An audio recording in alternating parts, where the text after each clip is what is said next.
at Milton Manufacturing in Highland Park, Michigan, a neighborhood on the east side of Detroit. One could argue was one of the hardest hit. Milton began in a small garage right after World War II, making metal products for the defense, aerospace, and automotive industries.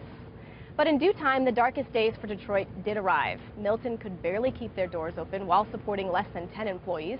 Instead of giving up, they stayed here and persevered.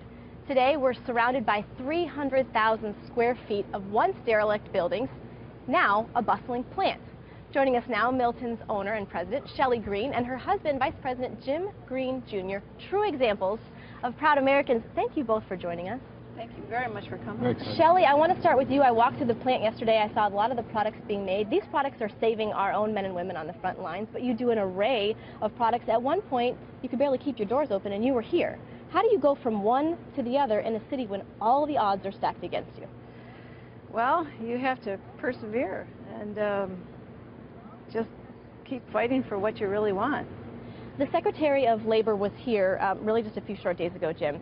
You walked him through the plant as well, and in fact, you have some big news. You're headed to Washington, D.C. on Wednesday. Do you feel like you're getting support from the administration in the fact that they're listening to you? They're listening to small business owners and manufacturers. He listened when he was here. He asked very accurate and intelligent questions. He was concerned and paid attention to what we were responding with. So he was real. When we also first arrived, we saw that you have about 15 acres of what we mentioned a manufacturing plant, and a lot of it is surrounded by gardens.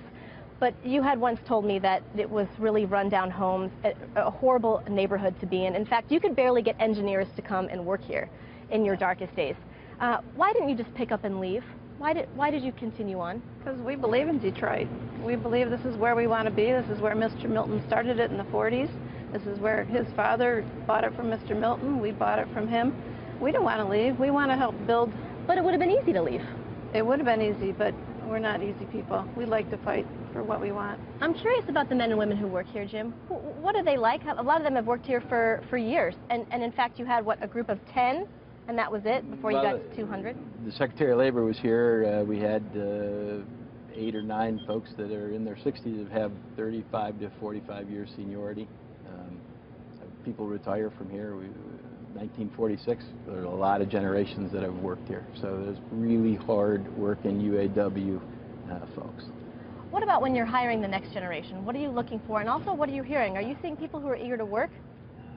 That's what we're looking for. We're looking for somebody that wants to work, and we'll take care of the rest. But show me you're going to come every day, and show me you're going to come with a positive attitude, and we'll train you to do the rest. Okay, so what is that like in Detroit? Because, you know, we've talked about a lot of urban development programs that are trying to expose kids to the in and out, and obviously and getting education, maybe perhaps not in college, maybe not a 4-year degree, but a specialized education. Are you both pushing for that? That's kind of where the apprenticeships and stuff were really big in the 50s and 60s, and they kind of went away in the 80s and 90s, and we need that to come back. We need apprenticeships, we need training, we need the ability to gather our employees from the surrounding areas, not from miles and miles away. We want people from around here to work for us. That's what Secretary Acosta was here to emphasize. What's it like when you look at these MRAP vehicles and you think to yourself, you know, what we're producing here is saving lives of men and women every day? When you get a letter makes us tear up. from somebody's dad. Yeah. It says, thank you for saving my son's life. He was in an MRAP that blew up and he survived. That's like, there's nothing better. There's nothing better than that. Thank you guys. Thank you for joining us, and thank you for what you do. We're really proud of you guys. Thank you. I appreciate it. Thank you very much. We're so glad you're here.